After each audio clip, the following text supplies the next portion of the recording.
আম্মাজান যে কতদিন এক এক হলে চলছে, তখন তো প্রিন্টের যোগা ছিল।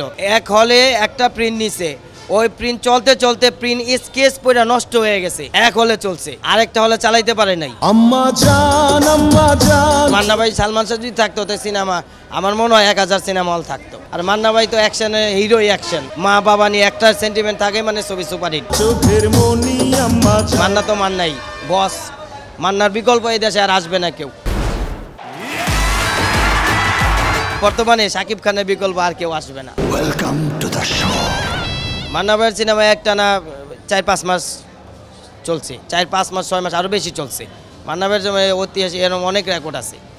মান্না ভাইয়ের আর এই আম্মাজান তো মানে কি বলবো, আম্মাজান যে কতদিন এক এক হলে চলছে, তখন তো প্রিন্টের যোগা ছিল। এক হলে একটা প্রিন্ট নিছে, ওই প্রিন্ট চলতে চলতে প্রিন্ট স্কেচ পড়া নষ্ট হয়ে গেছে। এক হলে চলতে চলতে স্কেচ পড়া প্রিন্ট নষ্ট হয়ে গেছে। এক হলে চলছে, আরেকটা হলে চালাইতে পারে নাই। এরকম অনেক ছবি আছে মান্না ভাইয়ের, অনেক এরকম নিদর্শন দেখেছি যে এক হল থেকে সিনেমা চলার শেষ হতে না হতে আর এক হলে নেওয়ার জন্য, রিল নেওয়ার জন্য এরকম ব্যস্ত হয়ে পড়তো এবং অনেক জায়গায় শো বন্ধ হওয়ার জন্য মারামারি হয়েছে। এরকম কোনো স্মৃতি আছে কিনা? এরকম অসংখ্য স্মৃতি আছে মান্না ভাইয়ের, ওই আমলে রিলের যুগের অসংখ্য স্মৃতি আছে। তখন তো সবার ছবি চলতো, রুবেল ভাইয়ের ছবি একটা সময় জয়জকার ছিল, অমর সানি ভাইয়ের ছবি চলছে। আর সালমান শাহ থাকলে তো কথাই ছিল না, বস। এখন যদি সালমান শাহ থাকতো তাহলে, আর মান্না ভাই সালমান শাহ যদি থাকতো তো সিনেমা আমার মনে হয় 1000 সিনেমা হল থাকতো, 1000 সিনেমা হল থাকতো। এটা সত্য। সালমান শাহ তখন যে ফ্যানপেজ ছিল দেখছেন, সালমান শাহ মারা যাওয়াতে অনেক মানুষ মারা গেছে, এটা আপনারা জানেন। অনেক মানুষ কিন্তু মারা গেছে। এখন সে রোমান্টিক ছিল তখন, এখন অ্যাকশনে চলে আসতো। আর মান্না ভাই তো অ্যাকশনের হিরোই অ্যাকশন। মান্না ভাইয়ের একটা ডায়লগ মানে একটা ফ্যামিলির সেন্টিমেন্ট, একটা সেন্টিমেন্ট থাকলেই চলছে। মা বাবা নিয়ে একটা সেন্টিমেন্ট থাকে মানে ছবি সুপারহিট। মান্না তো বুঝে নেই, মান্না তো মান্নাই বস। মান্নার বিকল্প এই দেশে আর আসবে না কেউ।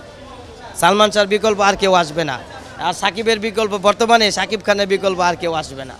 শাকিব খান মারা গেলে হয়তো সিনেমা হল ধ্বংসের পর্যায়ে চলেই যাবে মনে করি আমি, যদি আরেকজন স্টার তৈরি না হয়।